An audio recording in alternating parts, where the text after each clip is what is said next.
Alright guys, what we're going to talk about next is the battery charger for the E-Draulic system and how to appropriately charge and maintain your battery. So what I've got in my hand is the 110 single slot E-Draulic battery charger, and the lights on the front of this charger and the functionality work exactly as they do for the bank charger. So the bank charger and the single bay 110 charger operate no differently, they're all the same. So before we drop a battery in here, I want to just briefly go over the charger. Anything that I mention in the next 5 minutes or so is written right on the face of this charger. There's a sticker. It uses little hand signs and flashing color-coded lights on the front, kind of as a diagram as to what's going on with this charger. So it's not really necessary to memorize it. It's all written on the front of the charger for you. But when the charger is plugged into a wall, the first thing you'll see on the left side of the charger as you look at the charger is a solid red light. The solid red light on the left side of the charger indicates that the charger is functioning properly. The line voltage into the wall is good. No one reversed the plug. The polarity is correct. The continuity is good. No one's crushed this in a door. The charger is functioning normally. If for any reason you have a blinking red light on the left rather than a solid red light on the left, that would mean that something is wrong with the charger. Either the polarity, continuity, a short circuit in the wiring, bad line voltage. There's a problem with the charger if you were to get blinking red on the left. Don't drop a battery in the charger if that's the case. Call us and we'll service the charger or replace it if we need to. So again, you're looking for a solid red light on the left of the charger. Once you get that, it's okay to drop a battery in. Now, because this charger does not have a battery, the light on the right is not illuminated. It should be completely dark on the right. Once you drop a battery in the charger, that will indicate the condition of the battery on the right side. Now, before you put a battery in the charger, it's a good idea to inspect the terminals and make sure there isn't a stone or a pebble or a piece of debris inside this terminal. Or inspect also the slot and the hole in the charger to make sure nothing has fallen down in there. There are 4 probes on this battery, and they all obviously make contact with the probes inside the charger. When you push it in, insert it with a little bit of authority. You'll hear the snap, you'll see the red tabs on either side of the battery engage into the charger. The first 3 or 4 seconds, 5 seconds, the charger goes through a self-check. The charger is checking the condition of the battery. It's an analyzer. It checks polarity, continuity, temperature, and voltage of the battery before it goes any further. If all 4 parameters are in proper order, then the light on the right will illuminate solid green, which indicates that the charger is supplying voltage to the battery and the battery is taking a charge. So solid green light on the right means charging. When it gets to full charge, a flashing green light on the right side indicates fully charged. You can leave the battery on the charger at that point, or you can remove it and put it in the tool. There are 2 places these batteries should stay 24/7, and we've covered this in other sections. The battery should either be in the tool 24/7 or on a charger 24/7. Once that charger gets to full, or the battery gets to full, it'll start flashing green on the right. You know you have a fully charged battery. Now, there are a couple other options here on the right. If you drop a freshly discharged battery into the slot, you'll pick up a temperature error. All batteries are exothermic. They give off energy and heat as they discharge. So a freshly discharged battery will be warm to the touch. You take it out of the tool, it's not going to burn your skin, but you'll be able to tell that it was freshly discharged. When you drop that warm battery into the charger, the first thing that occurs is it goes through that self-check, and the temperature error in the charger will cause the light on the right to start flashing red. A flashing red light on the right means there's some type of error. And usually 99.9% of the time that error is caused from temperature. You see on the battery here, there are 4 terminals. This is the positive terminal, this is the negative terminal, this is the temperature terminal, and this is the communication port right here. The communication port, as we mentioned, allows the battery to communicate with the charger and the tool. So with this temperature port, it will alert the charger if it's too hot. If it's too hot, the charger will not apply voltage. It'll start flashing red. The only thing you have to do is just wait, just 10-20 minutes, depending on the ambient temperature in the air. Once that battery cools to normal charging temperatures, the right light will go from flashing red to solid green, and then 2 hours later, if the battery were empty, it would go to flashing green, which means fully charged. Now, there are other reasons why you would get a flashing red light on the right. One would be continuity, and I can demonstrate that for you right now. So I'm going to place the battery in the charger, and I'm going to just barely put it into the charger. I'm not going to put it in with any authority, and I'm going to kind of twist the battery on purpose. What I'm trying to do is to get one of these, the positive probe or the negative probe, to hit before the other one. And I'm going to cause a continuity error, and you'll be able to see the flashing red light on the right. I'm going to put it in slowly, and then trying to keep my head out of the way so you can see. As I put this in slowly, there I've duplicated what you'll see on the right side of the charger. It's a flashing red light. To fix this particular error, all I got to do is insert it fully, and now it goes to solid green, meaning that it's charging. So if you allow the battery to just gently rest in here and not insert it fully, you may cause one terminal to hit before the other, and you may end up with a flashing red light, meaning that you've got a continuity issue. But most of the time, as I mentioned, when you insert a battery, it's going to pick up a temperature problem. As these batteries discharge, they give off heat, as I mentioned, and it'll just be a little too warm. Just wait it out, come back 10 minutes, take a look at the battery, make sure it's green.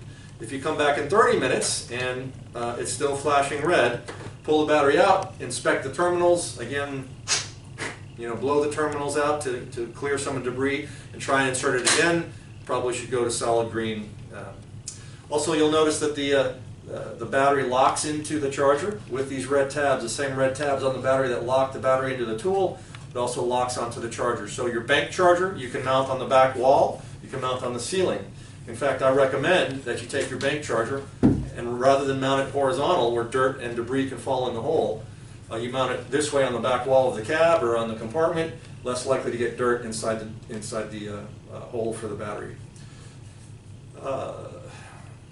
So those are the two lights on the front, and again, it's repeated right here on the surface of the charger. Now, a fully charged battery will take, a fully empty battery will take 2 hours to charge. You can interrupt that charge at any time. So if I have a fully discharged battery and I put it in the charger, 1 hour from now, I will have refilled this battery half of its volume. It has 100% power at all times, so you can remove the battery from the charger and get 100% power. Remember, with the battery, power and volume are independent quantities. Power and volume are not related to one another. As the volume in this particular battery starts to fall, the power remains consistent at 100%. So if you get a hit after you've had this thing in the charger for 30 minutes, you'll have full power, you just won't have full run time. So keep that in mind. You can cycle the battery in and out of the tool as much as you'd like, in and out of the battery as much as you'd like. There's no rules for charging this battery. You don't have to write A, B, and C on this battery. You don't have to rotate on Wednesdays or Saturdays or the last day in the month. There's no markings that you need to put on this battery other than maybe 1 of 6, 2 of 6, 3 of 6, and so forth, and your unit identifier. There's no reason to keep a log or rotate it on any regular basis. Just through the normal use of this battery, you will cycle this battery so that it's working perfectly. The battery is a 25 volt battery. It is a communicative battery. It communicates directly with the tool. There's a circuit board in the tool. There's a circuit board in the battery. I mentioned earlier this communication port that allows the battery and the tool to talk to one another. As the volume of this battery starts to fall, the power continues to remain 100%, as we mentioned earlier. 2 batteries and 1 charger come with each tool. So a 3-tool set will have 3 of these chargers and 6 of these batteries. And then also you've purchased the bank charger for the hard mount into the vehicle. As I mentioned, the battery can stay on the charger indefinitely, and the battery should stay in the tool indefinitely. The reason we say that is because this battery is pretty stout and pretty robust. If this battery were to have an Achilles heel, it would be this tower. If I leave a battery on the surface of the compartment tray like that, it's subject to damage. If I take some tools or perhaps something heavy, throw it on top of that battery, I'll damage these contacts. With the battery inserted into the charger and the battery inserted into the tool, that terminal is protected. It's shrouded by the battery itself, and you protect the battery from physical damage. So please don't store the batteries on the shelf like that or on the cab of the truck. I had a company officer in North Florida wanted to be ready to go for the next call. He'd take this battery, it would one in the tool, bring it out of the charger, he'd put it right on the dashboard so he'd be ready for that call. And one day he was taking his gear off after a fire alarm, took his alarm keys out of his pocket, he's taking his gear off, he throws the alarm keys up on the dash, the alarm keys, imagine something metal coming down and crossing those terminals, and he melted the windshield. So that's why we keep the battery in the charger or in the tool, because that prevents any cross contact with anything metal on those terminals. That's just a good habit to get into. While we're talking about charging, I'm going to talk a little bit more about this battery. There are 4 green lights on the back of the battery. If you push this with your thumb, they'll stay illuminated for 5 or 6 seconds. This is a volume indicator, it's not a power indicator. Let me push it again for you. Now this battery is showing 4 green lights. This battery, once conditioned, will run for about 40 minutes. So each of those 4 green lights, you can make the assumption that is about 10 minutes of runtime. So if I had 3 lights out of 4 lit, you can make the rough assumption that this tool will run for about 30 minutes remaining. Well, just because the 4th light is solid doesn't mean the battery is fully charged. In other words, this battery may be 98% full, or let's say 95% full, but 4 lights, because there's only 4 indicators up here, that final light will be showing solid. Although it's not to the very top of its energy capacity. To tell whether or not a battery is all the way full is whether or not when it's in the charger. If we have flashing green on the right, then I know that the batteries are all the way full. Just like your booster tank on your Class A pumper, you may have that top indicator light solid, thinking you got a full booster tank, but you maybe get down 50 gallons. Kind of same analogy here.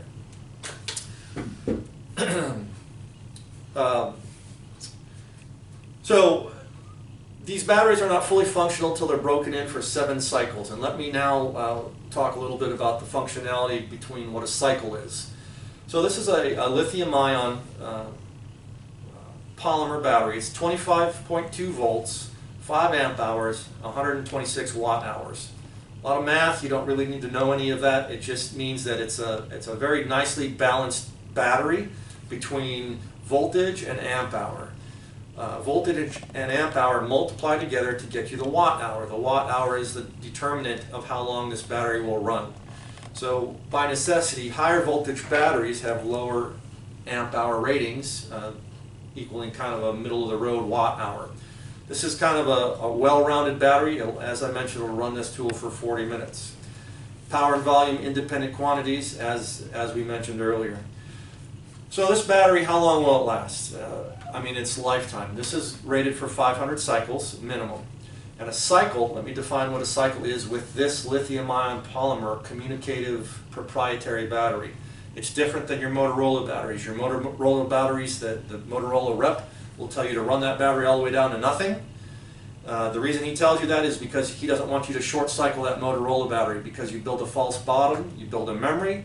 If you discharge your Motorola radio to the 60% level multiple times and you take that battery out that's been discharged only 40%, and you take it out and drop it on the charger, and if you do that enough times, 60% then becomes the bottom. You've created a false bottom, short cycle the battery, it builds a memory. That's what people call memory, when the battery gets a memory, and it will no longer discharge past 60.